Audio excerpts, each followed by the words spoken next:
अस्सलाम वालेकुम। आज बरोज जुमेरात 22 फरवरी। RFI बुलेटिन के साथ मैं हूं नारिन चौधरी। सबसे पहले हेडलाइंस। पाकिस्तान से चीन को क्रोमियम की बरामदात में 32% इजाफा। पाकिस्तान से $117.68 मिलियन का क्रोमियम दरामद किया गया। चाइना इकोनॉमिक नेट ने रिपोर्ट जारी कर दी। कराची और लाहौर के हुज्जाज के लिए अहम पेशरफ्त। रोड टू मक्का मंसूबे पर हतमी मुज़ाकरात के लिए सऊदी वफ्द 26 फरवरी को पाकिस्तान पहुंचेगा। मंसूबे के तहत कराची और लाहौर एयरपोर्ट्स पर हुज्जाज की इमिग्रेशन के बाद जद्दा एयरपोर्ट पर इमिग्रेशन की जरूरत नहीं होगी।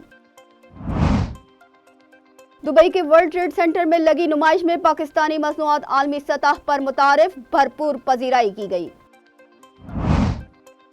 नामवर सहाफ़ी तजिया निगार कालम नवीस नज़ीर नाजी अलालत के बाद 81 बरस की उम्र में इंतकाल कर गए। मोदी सरकार लाठी चलाना जानती है, मुज़ाकरात करना नहीं। एक बार फिर भारतीय किसानों के हुकूमत से मुज़ाकरात नाकाम हो गए। बदतरीन लाठी चार्ज, आंसू गैस की शेलिंग, मुतअद्दिद अफराद जख्मी। जंगी तैयारों की रफा और खान यूनुस में शदीद बमबारी जारी, 25 फलस्तीनी शहीद, मुतअद्दिद जख्मी। आलमी इदारा सेहत के सरबराह की शदीद मजम्मत। गजा में जारी जंग फौरी तौर पर बंद की जाए। G20 इजलास में सऊदी वजीर खारजा और उनके मिस्री हम मनसब का दो टोक बयान। 18वें सिंध गेम्स का आगाज कल से होगा। 69 मुख्तलिफ गेम्स में तकरीबन 4000 एथलीट हिस्सा लेंगे। निगरान वजीर खेल और वजीर इत्तलात की मुश्तरका press conference. Pakistan super league के 9वें एडिशन के 7वें मैच में मुल्तान सुल्तान ने मोहम्मद रिजवान और इफ्तिखार अहमद की उम्दा बैटिंग की बदौलत 5 विकेटों से फतह हासिल कर ली। हेडलाइंस आपने मुलाहिजा की। चलते हैं खबरों की तफसीलात की जानिब। पाकिस्तान से चीन को क्रोमियम की बरामदात में 32% इजाफा हुआ है। चाइना इकोनॉमिक नेट की रिपोर्ट के मुताबिक पाकिस्तान से मुख्तलिफ शोबों में दरामदात में इजाफा हो रहा है। साल 2023 के अख्ताम पर पाकिस्तान से $117.68 मिलियन का क्रोमियम दरामद किया गया। गुज़िश्ता साल दरामद किए गए क्रोमियम की मालियत $89.28 मिलियन थी। रवां साल चीन में तलब में इजाफे के बायस क्रोमियम की बरामद में इजाफा देखने में आया है। पाकिस्तान के मुनासिब नर्ख और क्रोमियम का आला मयार चीन के दरामद कुनिंदगान को राग़िब करता है। चीन $5 बिलियन से ज़ायद का क्रोमियम दुनिया के मुख्तलिफ मुल्कों से दरामद करता है। रोड टू मक्का मंसूबे पर हतमी मुज़ाकरात के लिए सऊदी वफ्द 26 फरवरी को कराची पहुंचेगा। कराची और लाहौर के हुज्जाज के लिए अहम पेशरफ्त सामने आ गई। रोड टू मक्का मंसूबे को पाकिस्तान के मजीद 2 एयरपोर्ट्स पर शुरू करने के लिए सऊदी वफ्द 26 फरवरी को पाकिस्तान पहुंचेगा। मंसूबे के तहत कराची और लाहौर एयरपोर्ट्स पर हुज्जाज की इमिग्रेशन के बाद जद्दा एयरपोर्ट पर इमिग्रेशन की जरूरत नहीं होगी। सऊदी वफ्द दोनों एयरपोर्ट्स पर इक़दामात का जायजा लेगा। Civil aviation, FIA, immigration, ASF और ANF हुकाम सऊदी वफ्द को ब्रीफिंग देंगे, जबकि इस्लामाबाद एयरपोर्ट पर पहले ही रोड टू मक्का मंसूबे पर अमल दरामद किया जा रहा है। मुल्क में 7वीं ज़रई मरदमशुमारी रवां साल जून में करवाने का फैसला कर लिया गया। पेशावर में पाकिस्तान ब्यूरो ऑफ स्टेटिस्टिक्स का इजलास मोहम्मद सरवर गोंदल की ज़ेर सदारत मुनक्किद किया गया, जिसमें मुतल्लिका महकमों के अफसरान ने ब्रीफिंग देते हुए कहा कि खैबर पख्तूनख्वा के नए जमशुदा अजला समेत पूरे मुल्क में ज़रई मरदमशुमारी की तैयारी मुकम्मल है। आदाद शुमार और मालूमात को साइंसी तरीके से जमा किया जाएगा। BBS ने 157 ज़रई मरदमशुमारी सपोर्ट सेंटर्स कायम कर दिए हैं, जिससे सूबाई स्टेक होल्डर्स समेत तमाम मुताल्लिका वफाकी इदारे भी मुंसलिक होंगे। ज़रई मरदमशुमारी को कामयाब बनाने के लिए प्रिंट, इलेक्ट्रॉनिक और सोशल मीडिया से भरपूर इस्तिफादा भी किया जाएगा। दुबई में लगी फूड एग्जीबिशन में पाकिस्तानी मसनूआत की बड़ी पजीराई की गई। दुबई के वर्ल्ड ट्रेड सेंटर में लगी नुमाइश में पाकिस्तान समेत मुख्तलिफ ममालिक के स्टॉल्स मौजूद थे, जिसमें मुकामी तौर पर तैयार करदा अशिया खुर्दोनोश समेत मुख्तलिफ मसनूआत मौजूद थी।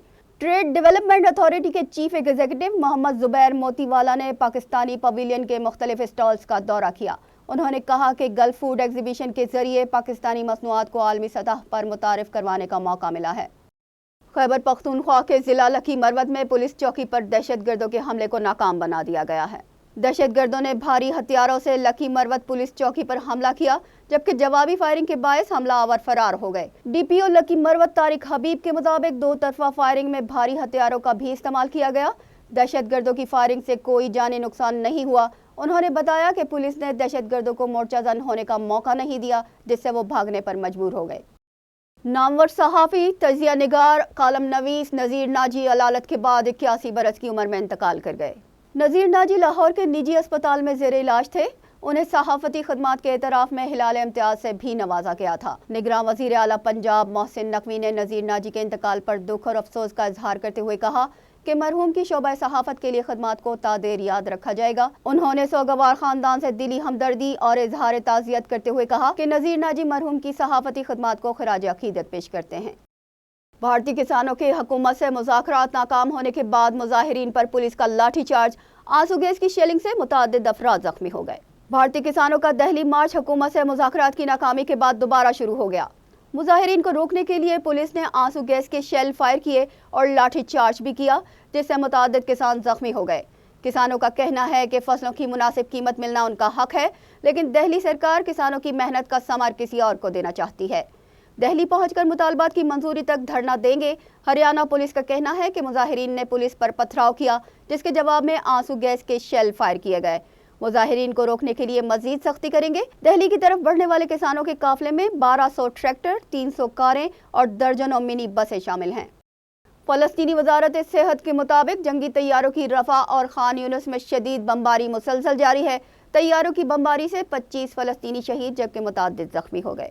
قطری نشریاتی ادارے الجزیرہ کی رپورٹ کے مطابق عالمی ادارہ صحت کے سربراہ کا کہنا ہے کہ غزہ موت کی جگہ بن گئی ہے۔ انسانی صورتحال مزید خراب ہو رہی ہے۔ خان یونس کے العمل اسپتال میں اسرائیلی محاصرے کے 30ویں روز فلسطینی ہلال احمر سوسائٹی نے اسپتال کی سنگین صورتحال سے خبردار کیا ہے۔ اس کے علاوہ غزہ کے سرکاری میڈیا آفس کے سربراہ اسماعیل الثابتہ کا کہنا ہے کہ شمالی غزہ کی پٹی کے رہائشیوں کے پاس گزشتہ 3 ہفتوں سے کھانے کے لیے صرف جانوروں کا چارہ ہے۔ سعودی عرب کے وزیر خارجہ شہزادہ فیصل بن فرحان بن عبداللہ اور ان کے مصری ہم منصب سامع شاکری نے G20 گروپ کے وزرائے خارجہ کے اجلاس کے پہلے روز غزہ میں جاری جنگ فوری طور پر روکنے کا مطالبہ کر دیا ہے۔ یہ اجلاس برازیل کے شہر ریو ڈی جنیرو میں شروع ہوا، جس میں G20 گروپ سے وابستہ ممالک کی قیادت شرکت کر رہی ہے۔ سعودی وزرائے خارجہ نے اجلاس سے خطاب کرتے ہوئے برازیل کے وزیر برائے امور خارجہ کو اس سال G20 اجلاس کی میزبانی کرنے پر مبارکباد پیش کی۔ انہوں نے زور دے کر کہا کہ عالمی تنازعات کے بڑھتے ہوئے خطرات اور پھیلاؤ کے نتیجے میں بین الاقوامی تعاون، کمزور ساکھ اور کثیر الجہتی فریم ورک پر دباؤ پڑا ہے، جبکہ مصری وزیر خارجہ نے کہا کہ غزہ میں فوجی کارروائی کو 2 ٹوک انداز میں مسترد کرتے ہیں۔ کارروائی کا مقصد ہزاروں لوگوں کا قتل اور لاکھوں لوگوں کو بے گھر کرنا ہے۔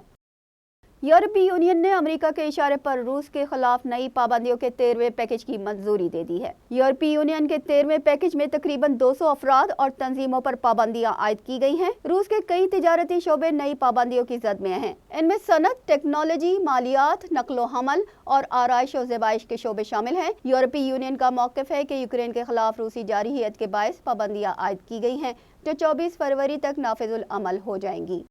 18ویں سندھ گیمز کا آغاز کل سے ہوگا۔ 69 مختلف گیمز میں تقریباً 4000 ایتھلیٹ حصہ لیں گے۔ نگراں وزیر کھیل سندھ اور نگراں وزیر اطلاعات نے مشترکہ پریس کانفرنس کرتے ہوئے بتایا کہ سندھ گیمز 23 فروری سے 26 فروری تک جاری رہیں گے۔ 69 مختلف گیمز میں 4000 ایتھلیٹ حصہ لیں گے۔ 69 ڈسپلنز میں مردوں کے 42 اور خواتین ایتھلیٹس کے لیے 27 شعبے رکھے گئے ہیں۔ سندھ گیمز کا انعقاد 8 سال کے طویل وقفے کے بعد کیا جا رہا ہے، جو خوش آئند ہے۔ ایونٹ کو کامیاب بنانے کے لیے ہر قسم کے اقدامات کیے جا رہے ہیں۔ پاکستان سپر لیگ کے 9ویں ایڈیشن کے 7ویں میچ میں ملتان سلطانز نے محمد رضوان اور افتخار احمد کی عمدہ بیٹنگ کی بدولت 5 وکٹوں سے فتح حاصل کر لی۔ ملتان میں کھیلے گئے میچ میں لاہور قلندرز کے کپتان شاہین شاہ آفریدی نے ٹاس جیت کر پہلے بیٹنگ کا فیصلہ کیا۔ مقررہ اوورز میں 5 وکٹوں کے نقصان پر 166 رنز بنائے۔ ہدف کے تعاقب میں ملتان سلطانز کا آغاز اچھا نہیں تھا۔ میچ کے آخری 2 اوورز میں ملتان سلطانز کو فتح کے لیے 21 رنز درکار تھے، لیکن افتخار نے 1 اوور پہلے ہی زمان خان کو ایک ہی اوور میں 24 رنز جڑ کر اپنی ٹیم کو فتح سے ہمکنار کر دیا۔ 82 رنز کی اننگز کھیلنے والے رضوان کو میچ کا بہترین کھلاڑی قرار دیا گیا۔ اس کے ساتھ ہی نیوز بلیٹن اپنے اختتام کو پہنچا۔ ہمیں دیجیے اجازت۔ اللہ نگہبان۔